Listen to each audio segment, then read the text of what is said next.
வணக்கம் blended Tamil channel viewers. இந்த text animation டியூட்டோரியலோட first episode பார்த்துட்டு செகண்ட் எபிசோட் வந்த அனைவருக்கும் நன்றி. இந்த எபிசோட்ல எப்படி இந்த சீனை ஒரு ஃபுல் டெக்ஸ்ட் அனிமேஷனா கன்வெர்ட் பண்ணி அவுட்புட் எடுக்கிறது அப்படிங்கறத பார்க்கலாம் வாங்க. இப்போ ஃபர்ஸ்ட் இந்த டெக்ஸ்ட்டை ப்ளே பண்ணி பாருங்க. எல்லாம் ஒரே டைமிங்ல வருது, ஒரே டைமில் முன்னாடி பின்னாடி போயிட்டு இருக்கு. ஆனால் என்னோட அனிமேஷன் அவுட்புட் பார்த்தீங்க அப்படின்னா என்ன பண்ணியிருப்பேன், ஒவ்வொன்றும் ஒரு டைமிங்கில் போகிற மாதிரி பண்ணியிருப்பேன். அது எப்படி கிரியேட் பண்ணுறது அப்படிங்கிறத பார்க்கலாம். இந்த ஃபர்ஸ்ட் லெட்டர் அப்படியே இருக்கட்டும். தி டெக்ஸ்ட்டை செலக்ட் பண்ணுங்க. டைம் லைன் எங்கே பாருங்க, இந்த ஃப்ரேம்ஸை நான் செலக்ட் பண்ணி என்ன பண்ணுறேன், ஜி ப்ரெஸ் பண்ணி எக்ஸில் கொஞ்சம் பின்னாடி மூவ் பண்ணுறேன். திருப்பி யா ப்ரெஸ் பண்ணி அதே மாதிரி செலக்ட் பண்ணி ஜி ப்ரெஸ் பண்ணி எக்ஸில் இங்கே பாருங்க பின்னாடி டைம் லைன் மேலே பாருங்க டெல்டா எக்ஸ்ன்னு இருக்கு பார்த்தீங்களா, அதில் நான் என்ன பண்ணுறேன் ஒரு 4 பாயிண்ட்ஸ் நகர்த்துறேன். அதே மாதிரி நான் செலக்ட் பண்ணி திருப்பி அந்த கீ ஃப்ரேம் செலக்ட் பண்ணி ஜி ப்ரெஸ் பண்ணி எக்ஸ் ப்ரெஸ் பண்ணி இப்போ 4 பாயிண்ட்ஸ் நகர்த்துனது இப்போ 6 பாயிண்ட்ஸ் நகர்த்துறேன். விரும்புல வி செலக்ட் பண்ணி அதே மாதிரி ஜி ப்ரெஸ் பண்ணி எக்ஸ் ப்ரெஸ் பண்ணி ஒரு 8 பாயிண்ட்ஸ் நகர்த்துறேன். ஸோ 2 பாயிண்ட்ஸ் நகர்த்தி வைக்கிறேன், அவ்வளோதான். ஸோ அதே மாதிரி ரூ ஜி ப்ரெஸ் பண்ணி எக்ஸ் ப்ரெஸ் பண்ணி 10 பாயிண்ட்ஸ் நகர்த்துறேன். இப்போ இம்மி செலக்ட் பண்ணி ஜி ப்ரெஸ் பண்ணி எக்ஸ் ப்ரெஸ் பண்ணி 12 பாயிண்ட்ஸ் நகர்த்துறேன். 2 பாயிண்ட்ஸ் நகர்த்துறேன் எல்லாமே. இப்போ பூ செலக்ட் பண்ணி ஏ ப்ரெஸ் பண்ணிட்டு ஜி ப்ரெஸ் பண்ணி எக்ஸ் ஆக்சிஸில் ஒரு 14 பாயிண்ட்ஸ் நகர்த்திக்கலாம். இப்போ பாருங்க, இப்போ நான் ப்ளே பண்ணுறேன். இப்போ எனக்கு ஒவ்வொரு டெக்ஸ்ட்டும் ஒரு டைமிங்கில் போகும். இது பார்த்தீங்கன்னா உங்களுக்கே தெரியும். பாருங்க, பார்க்க டிஃப்ரெண்டாக இருக்குல்ல. இப்போ பாருங்க எவ்வளோ ஈஸியாக இருக்குல்ல இது. ஸோ இப்போ எனக்கு வந்து டெக்ஸ்ட் அனிமேஷன் கிரியேட் பண்ணியாச்சு. நிறைய டூப்ளிகேட்ஸ் இருக்கிற மாதிரி பண்ண போகிறோம். நாம டூப்ளிகேட் பண்ணுறப்போ ஷிஃப்ட் டி ப்ரெஸ் பண்ணி டூப்ளிகேட் பண்ணுவோம். அந்த மாதிரி பண்ணுறப்ப நான் நிறைய டூப்ளிகேட்ஸ் வரும். உங்கள் சிஸ்டம்ல மெமரி வந்து ஜாஸ்தி ஆகிட்டே இருக்கும் டூப்ளிகேட் பண்ண. ஆனால் இதில் நம்ம என்ன பண்ண போறோம் அப்படின்னா இன்ஸ்டன்சிங்னு ஒரு கான்செப்ட் இருக்கு. என்னன்னா டூப்ளிகேட்ஸ் பண்ணாமையே ஏற்கனவே கிரியேட் பண்ண சோர்ஸை வந்து ஒரு இன்ஸ்டன்ஸ் பண்ணுறது. அப்படி பண்ணும்போது என்ன ஆகும், உங்களுக்கு மெமரி ஆக்குப்பை ஆகாது. ஏற்கனவே இருக்கிற சோர்ஸ்லேருந்து இது லிங்க் ஆகிட்டு இருக்கும். ஜஸ்ட் ஒரு லிங்க் மாதிரி கிரியேட் பண்ண போகிறோம். இதுதான் இன்ஸ்டன்சிங்னு சொல்லுவாங்க. அது எப்படி கிரியேட் பண்ணுறதுன்னு பார்ப்போம் வாங்க. நான் ஃபர்ஸ்ட் என்ன பண்ணுறேன், ஸோ ஃபர்ஸ்ட் ஃப்ரேமில் வச்சுக்கிறேன். டைம் லைனை வச்சுட்டு இப்போ ஷிஃப்ட் ஏ ப்ரெஸ் பண்ணி ஒரு பிளேன் கிரியேட் பண்ணிக்கிறேன். இந்த பிளேன் தான் என்னோட இன்ஸ்டன்ஸ் பாயிண்ட். இதுதான் என்னோட டெக்ஸ்ட்டை வந்து டூப்ளிகேட் போட போகுது. இன்ஸ்டான்சர் மேலே ரீநேம் பண்ணுறேன். அவுட்லைனரில் பாருங்க இன்ஸ்டான்சர். ஸோ அவுட்லைனர் ரீநேம் பண்ணால் டபுள் கிளிக் பண்ண ரீநேம் பண்ணிக்கலாம். நான் இப்போ இந்த டெக்ஸ்ட் எல்லாத்தையும் செலக்ட் பண்ணுறேன். பாருங்க ஷிஃப்ட் ப்ரெஸ் பண்ணி ஒன்று நான் செலக்ட் பண்ணுறேன். டெக்ஸ்ட் எல்லாத்தையும் நான் அப்படி செலக்ட் பண்ணுறேன். செலக்ட் பண்ணிட்டு ஷிஃப்ட் ப்ரெஸ் பண்ணி அப்படியே கிளிக் பண்ணி இந்த இன்ஸ்டான்சர் மேலே டிராக் அண்ட் ட்ராப் பண்ணுறேன். இப்படி ட்ராப் பண்ண என்னாச்சு பாருங்க, எனக்கு உள்ள வந்து இதே ஒரு டூப்ளிகேட்ஸ் கிரியேட் ஆயிடுச்சு.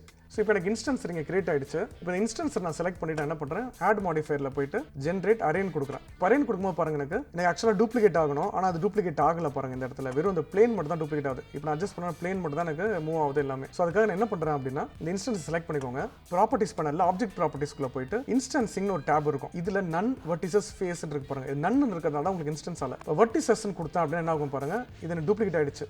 ஸோ இது எப்படி ஒர்க் ஆகும் அப்படின்னா இங்கே பாருங்க ஒரு எக்ஸாம்பிள் போடுறேன். ஷிஃப்ட் ஏ ப்ரெஸ் பண்ணி நான் ஒரு பிளேன் போடுறேன்.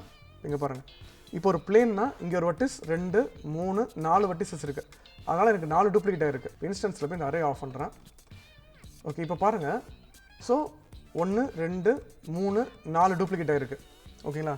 ஸோ எனக்கு வந்து பாயிண்ட்ஸ் வைஸ் எனக்கு டூப்ளிகேட் ஆகக்கூடாது. இந்த ஃபேஸில் எனக்கு டூப்ளிகேட் ஆனால் தான் எனக்கு ரேண்டமாக வரும். அதுக்காக என்ன பண்ணுறேன், இந்த பிளேன் எக்ஸாம்பிள் தான் போட்டு அதை டெலிட் பண்ணிடுறேன். இந்த இன்ஸ்டன்ஸை நான் செலக்ட் பண்ணுறேன். இன்ஸ்டன்ஸ் ஆப்ஜெக்ட் ப்ராப்பர்ட்டிஸில் போயிட்டு இந்த வெர்டிசஸ்க்கு பதிலாக நான் ஃபேஸ்ன்னு கொடுக்குறேன். ஃபேஸ்ன்னு கொடுத்தோன்னே பாருங்க எனக்கு அது டூப்ளிகேட் ஆயிடுச்சு எனக்கு. அதே மாதிரி எனக்கு இந்த பிளேன் அவுட்புட்டில் தெரிய வேண்டாம். அதுக்காக என்ன பண்ணுறேன், இந்த ஷோ இன்ஸ்டன்ஸில் வியூ போட்டியும் ரெண்டரையும் ஆஃப் பண்ணிடுறேன். ஸோ இப்போ எனக்கு டூப்ளிகேட் ஆயிடுச்சு பாருங்க எனக்கு. நான் அரே மாடிஃபையரில் போயிட்டு ரிலேட்டிவ் ஆஃப்செட் அப்படிங்கிறத நான் ஆஃப் பண்ணுறேன். ரிலேட்டிவ் ஆஃப்செட்டில் எனக்கு கரெக்டான டிஸ்டன்ஸ் வந்து கொடுக்கறது கஷ்டமாக இருக்கும். அதுக்காக இதை ஆஃப் பண்ணிட்டு கான்ஸ்டன்ட் ஆஃப்செட் கொடுத்து இதோட வேல்யூவில் போயிட்டு நான் இதை அட்ஜஸ்ட் பண்ணுறேன். எவ்வளோ வேணும், இப்போ நான் வந்து ஒரு 2 மீட்டர்ஸ் கொடுக்குறேன். இது ஸோ இப்போ 2 மீட்டர்ஸ் கொடுத்துறேன். இப்போ நான் இங்கே கவுண்ட் இப்போ இன்க்ரீஸ் பண்ணால் எனக்கு நிறைய டூப்ளிகேட்ஸ் வரும். இதை நான் இப்போ ப்ளே பண்ணேன் அப்படின்னா எனக்கு இங்கே ஒன்று ஒரு மாதிரி ப்ளே ஆகிட்டே இருக்கும். ஸோ இப்போ எனக்கு எக்ஸ் ஆக்சிஸில் நம்ம டூப்ளிகேட் போட்டோம். எனக்கு மேலே கீழே வேணும், மேலேயும் வேணும் எனக்கு.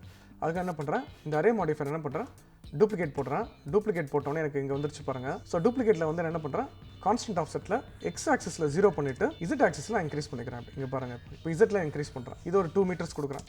ஸோ இப்போ எனக்கு இந்த மாதிரி வந்திருக்கும். ஸோ இப்போ பாருங்க எனக்கு எல்லாமே இப்படி ப்ளே ஆகும் எனக்கு இந்த இடத்துல. ஸோ இதான் இன்ஸ்டன்சிங்கோட பவர். ஸோ நம்ம ஒன்று கிரியேட் பண்ணி மீதியை வந்து நம்ம லிங்க் பண்ணியிருக்கோம். லிங்க் பண்ணும்போது மெமரி வந்து ரொம்ப கம்மியாக எடுக்கும், ஃபாஸ்ட்டாகவும் இருக்கும் சிஸ்டம். உங்களுக்கு வந்து ஸ்லோ ஆகாது. ஓகே, நீங்களே யோசிச்சு பாருங்க.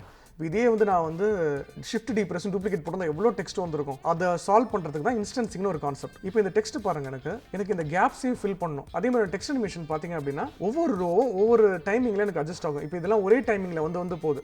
ஓகே, எனக்கு செகண்ட் ரோ இப்போ நான் டூப்ளிகேட் போடுற செகண்ட் ரோ வந்து எனக்கு இன்னொரு டைமிங்கில் வரணும் அப்படின்னா ஃபர்ஸ்ட் இதை டூப்ளிகேட் போடுவோம். இது எப்படி டூப்ளிகேட் போடலாம் அப்படின்னா அவுட்லைனரில் போயிட்டு இன்ஸ்டன்ஸை எக்ஸ்பேண்ட் பண்ணுங்க. செலக்ட் பண்ணி கண்ட்ரோல் சி கண்ட்ரோல் வி கொடுங்க, டூப்ளிகேட் வந்துடும். அதை வந்து நான் என்ன பண்ணுறேன், இப்படி கீழே மூவ் பண்ணி ரெண்டுத்துக்கு நடுவில் எப்படி பிளேஸ் பண்ணிக்கிறேன். இப்போ பாருங்க எனக்கு இந்த டெக்ஸ்ட் வந்து வந்துருச்சு. எனக்கு ஒரே நேரத்தில் இது எல்லாமே அனிமேட் ஆகுது பாருங்க. அப்படி ஆகாம எனக்கு ஒரு ரோ ஒரு டைமிங்லையும் இன்னொரு ரோ இன்னொரு டைமிங்லையும் வரணும் அப்படின்னா சிம்பிள் அதே மாதிரி தான். இங்கே பாருங்க நம்ம செலக்ட் ஆகிருக்கல இந்த இன்ஸ்டன்சர், இதை அப்படியே வச்சுட்டு இங்கே ஏ ப்ரெஸ் பண்ணி டைம் லைனில் இந்த கீ ஃப்ரேம்ஸை செலக்ட் பண்ணி ஜி ப்ரெஸ் பண்ணி எக்ஸ் ஆக்சஸ் லைட்டாக கொஞ்சம் மூவ் பண்ணிக்கிறேன். இப்போ ஒவ்வொரு ரோவும் ஒரு டைமிங்கில் வரும். இந்த ரோ ஒரு டைமிங்கில் வரும், இந்த ரோ ஒரு டைமிங்கில் வரும். இப்போ நம்ம அனிமேஷன் பார்ட் ஓவர். இப்போ இந்த பிளேனை நம்ம கிரியேட் பண்ணியிருக்கோம் பார்த்தீங்களா, இந்த பிளேன் தான் நம்ம வால். ஸோ இதை நல்லா ஸ்கேல் பண்ணி நான் பொசிஷன் பண்ணிக்கிறேன். இன்னும் கூட கொஞ்சம் பின்னாடி கொண்டு போகலாம், பார்க்க நல்லா இருக்கும். இப்போ நான் வந்து கேமரா செட் பண்ணுறேன். ஸோ நம்ம அனிமேஷன் முடிஞ்சிருச்சு, டெக்ஸ்ட் கிரியேட் பண்ணிட்டோம். இப்போ நம்ம கேமரா ஷிஃப்ட் ஏ ப்ரெஸ் பண்ணி ஒரு கேமரா செட் பண்ணுறேன். கண்ட்ரோல் ஆல்ட் 0 கொடுத்து இப்படி ஃபிக்ஸ் பண்ணிக்கிறேன். ஃபிக்ஸ் பண்ணிட்டு எனக்கு வந்து வெர்டிகலாக தான் நான் அனிமேஷன் ரெண்டர் பண்ண போகிறேன். ஸோ அதுக்காக ரைட் ஹேண்ட் சைடில் அவுட்புட் ப்ராப்பர்ட்டிஸில் போயிட்டு 10801920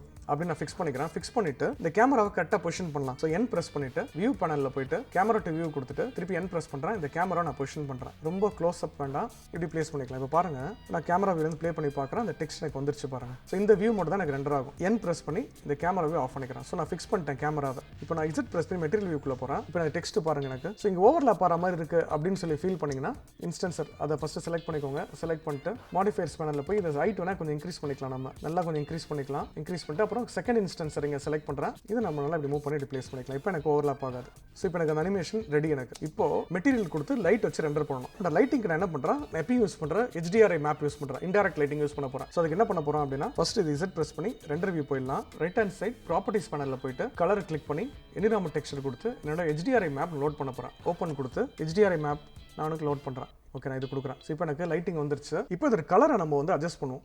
ஸோ நான் ஃபர்ஸ்ட் அந்த பேக்ரவுண்ட் வாலை செலக்ட் பண்ணுறேன். மெட்டீரியல் போயிட்டு ஒரு நியூ மெட்டீரியல் கொடுக்குறேன். இது லைட்டாக ஒரு இந்த மாதிரி ஒரு கலர் கொடுக்குறேன், ஒரு ப்ளூ கலர் மாதிரி கொடுக்குறேன். இப்போ இந்த டெக்ஸ்ட்டுக்கு நம்ம கலர் கொடுக்கணும். ஸோ இந்த டெக்ஸ்ட்டை நான் செலக்ட் பண்ணிட்டு மெட்டீரியலில் போயிட்டு நியூ கொடுத்து நான் வந்து ஒரு கலர் கொடுக்குறேன். ஆனால் இங்கே வரல பார்த்தீங்களா? ஏன் அப்படின்னா இன்ஸ்டன்சர் செலக்ட் பண்ணதுனால எனக்கு வரல. ஸோ டெக்ஸ்ட்டுக்கு கலர் கொடுக்கணும் அப்படின்னா இன்ஸ்டன்சர் எக்ஸ்பேண்ட் பண்ணிட்டு இண்டிவிஜுவலாக டெக்ஸ்ட்டை செலக்ட் பண்ணி நியூ கொடுத்து இப்போ நான் கலர் கொடுக்குறேன். அப்போ எனக்கு கலர் சேஞ்ச் ஆகிடுச்சு பாருங்க. ஸோ இன்ஸ்டன்சருக்குள்ளே இருக்கிற டெக்ஸ்ட்டை போய் நீங்கள் செலக்ட் பண்ணி கலர் கொடுக்கணும். ஸோ எல்லாத்தையும் நான் செலக்ட் பண்ணி இண்டிவிஜுவலாக செலக்ட் பண்ணி மெட்டீரியல் கொடுக்குறேன். பாருங்க, எனக்கு டெக்ஸ்ட் எனக்கு புதியன விரும்பு அப்படிங்கிற டெக்ஸ்ட் ரெடி ஆயிடுச்சு பாருங்க. ஸோ இப்படி தான் அந்த டெக்ஸ்ட் அனிமேஷன் பண்ணது. ஸோ இப்போ இதில் வந்து எனக்கு வந்து நான் ரெண்டரிங்ல பார்த்தீங்கன்னா எனக்கு சென்டராக இருக்க மட்டும் ஃபோக்கஸில் இருக்கும், சுற்றி இருக்கலாம் டிஃபோக்கஸில் இருக்கும். எனக்கு அந்த மாதிரி பண்ணணும் அப்படின்னா ஒன் ப்ரெஸ் பண்ணிட்டு சாலிட் மோட் வந்துருங்க. ஷிஃப்ட் ஏ ப்ரெஸ் பண்ணி ஒரு எம்டி கிரியேட் பண்ணுங்க. பிளைன் ஆக்சஸ் எம்டி கிரியேட் பண்ணிக்கோங்க. ஸோ இந்த எம்டி தான் என்னோட ஃபோக்கஸ் பாயிண்ட். ஸோ என்ன பண்ணுறேன்னா எம்டியை மூவ் பண்ணி ரிப்ளேஸ் பண்ணிக்கிறேன். ஸோ கேமரா வியூல பார்ப்போம். ஓகே, எம்டி நான் என்ன பண்ணுறேன், இந்த இடத்துல ஃபோக்கஸ் பண்ணுறேன். கேமராவை செலக்ட் பண்ணிட்டு கேமரா செலக்ட் பண்ணியிருக்கேன். கேமரா ப்ராப்பர்ட்டிஸில் ரைட் ஹேண்ட் சைடில் போனீங்கன்னா டெப்த் ஆஃப் ஃபீல்டுன்னு ஒரு ஆப்ஷன் இருக்கும். அதை எனேபிள் பண்ணுங்க. எனேபிள் பண்ணிட்டு டெப்த் ஆஃப் ஃபீல்டுங்கிறது என்ன, எந்த ஆப்ஜெக்ட்டை ஃபோக்கஸ் பண்ணணுமோ அதை ஃபோக்கஸ் பண்ணிட்டு சுற்றி இருக்கிறதெல்லாம் பிளர் பண்ணணும். ரெண்டர் வியூ போயிடுறேன். ரெண்டரில் மெட்டீரியல் வியூவே போகணும், அதிலே தெரியும் உங்களுக்கு. இப்போ நான் என்ன பண்ணுறேன், இந்த ஃபோக்கஸ் ஆப்ஜெக்ட் இருக்கு பார்த்தீங்களா, இதை நான் கிளிக் பண்ணி என்னோட எம்டி இங்கே எம்டி கிரியேட் பண்ண பார்த்தீங்களா, இந்த எம்டி ரீநேம் பண்ணிக்கலாங்க. அவுட்லைனரில் ஃபோக்கஸ்னு வச்சுக்கிறேன். ஓகே, கேமரா செலக்ட் பண்ணிட்டு கேமரா நான் செலக்ட் பண்ணுறேன். கேமரா செலக்ட் பண்ணியாச்சு. அதோட ப்ராப்பர்ட்டிஸில் டெப்த் ஆஃப் ஃபீல்டை எனேபிள் பண்ணியிருக்கேன். பண்ணிட்டு இங்கே ஃபோக்கஸ் ஆப்ஜெக்ட்டில் போயிட்டு நான் ஃபோக்கஸ் எம்டி கிரியேட் பண்ணிங்களா அதை கொடுக்குறேன். இதை கொடுத்தோன்னே பாருங்க, இங்கே ஒன்றுமே தெரியல.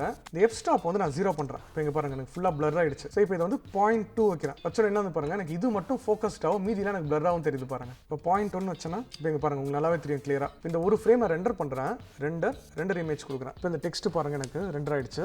இதில் பாருங்க, நான் என்னோட ஃபோக்கஸ் எங்கே இருக்கோ அது மட்டும் ஃபோக்கஸ்லையும் ரிமைனிங்லாம் பிளர்டாகவும் இருக்கும். இந்த ஃபோக்கஸ் வந்து என்ன பண்ணுறேன், 0.3 வைக்கிறேன். இப்போ எனக்கு கொஞ்சம் நல்லா ஃபோக்கஸ்டாக தெரியும். இப்போ நான் ரெண்டர் பண்ணுறேன். இப்போ கொஞ்சம் ஃபோக்கஸ்டாக எனக்கு தெரியும். எனக்கு ஸோ ஃபோக்கஸ் எவ்வளோ வேணுமோ நீங்கள் அட்ஜஸ்ட் பண்ணிக்கலாம். இப்போ இந்த இடம்லாம் பிளர் ஆயிடுச்சு. இங்கே சென்டர் மட்டும் எனக்கு ஃபோக்கஸில் இருக்கு. இதை நான் வீடியோவை ரெண்டர் பண்ணுறப்போ எனக்கு வந்து நல்ல ஒரு அவுட்புட் கிடைக்கும். ஸோ இது எப்படி வீடியோ ரெண்டர் பண்ணலாம் அப்படின்னா ரெண்டர் செட்டிங்ஸில் போயிட்டு ஏற்கனவே நம்ம ஃப்ரேம் செட் பண்ணிட்டோம். Frame size 24 frames per second டிஃபால்ட்டாக இருக்கு. நான் டைம் லைனிங் செட் பண்ணிட்டேன். 01 to 39 ஃப்ரேம்ஸ். இங்கே லொகேஷன் நான் கொடுக்கலாம். எங்கே எனக்கு வேணுமோ நான் லொகேஷன் கொடுக்குறேன். ரெண்டர் அப்படின்னு ஒரு கொடுத்துட்டு நான் ஒரு ஃபைல் நேம் கொடுத்து புதியன அப்படின்னு ஒரு ஃபைல் நேம் கொடுத்து அக்செப்ட் கொடுத்துட்டு ரெண்டர் செட்டிங்ஸில் நாய்ஸ் மேக்ஸிமம் சாம்பிள்ஸ் 10 கொடுத்துருக்கேன். நான் வந்து ஒரு 50 கொடுக்குறேன். மொத்தம் டிஃபால்ட்டாக நான் செட் பண்ணியிருக்கேன். ஸோ ரெண்டர் செட்டிங்ஸ் ஏற்கனவே ஒரு ஷார்ட்ஸ் போட்டிருக்கேன் யூடியூப்ல. என்னோட யூடியூப் ஷார்ட்ஸில் ஒரு வீடியோ இருக்குது. ரெண்டர் ஃபாஸ்ட்டாக பண்ணுறது செட்டிங்ஸ். அந்த செட்டிங்ஸை நானும் இங்கே செட் பண்ணியிருக்கேன். ஸோ அதை பார்த்துட்டு நீங்கள் ஒரு ரெண்டர் செட்டிங்ஸ் செட் பண்ணால் கொஞ்சம் ஃபாஸ்ட்டாக ரெண்டர் ஆகும். இப்போ நான் இங்கே போய் ரெண்டர் அனிமேஷன் கொடுத்தேன்னு வச்சுக்கோங்களேன், எனக்கு ரெண்டர் ஆக ஆரம்பிச்சிடும். இப்போ பாருங்கள், எனக்கு ரெண்டர் ஆகுது. ஸோ இது இந்த மாதிரி தான் இந்த டெக்ஸ்ட் அனிமேஷன் கிரியேட் பண்ணோம் பிளெண்டரில். இதுதான் என்னோட ரெண்டர் அவுட்புட்டை. நீங்களும் இதை ட்ரை பண்ணி பாருங்கள். ட்ரை பண்ணி பார்த்துட்டு அவுட்புட் எப்படி வருதுன்னு பார்த்துட்டு கமெண்ட்ஸில் மென்ஷன் பண்ணுங்கள். ஏதாச்சும் டவுட்ஸ் இருந்தாலும் ஏதோ ஒரு கான்செப்ட் உங்களுக்கு இதில் புரியல அப்படின்னாலும் கமெண்ட்ஸில் போடுங்க, நான் உங்களுக்கு ஹெல்ப் பண்ணுறேன். இதே மாதிரி இன்னொரு சூப்பரான டெக்ஸ்ட் அனிமேஷன் டுட்டோரியலோட மீண்டும் சந்திக்கிறேன். அது வரைக்கும் நன்றி, வணக்கம், தேங்க்யூ.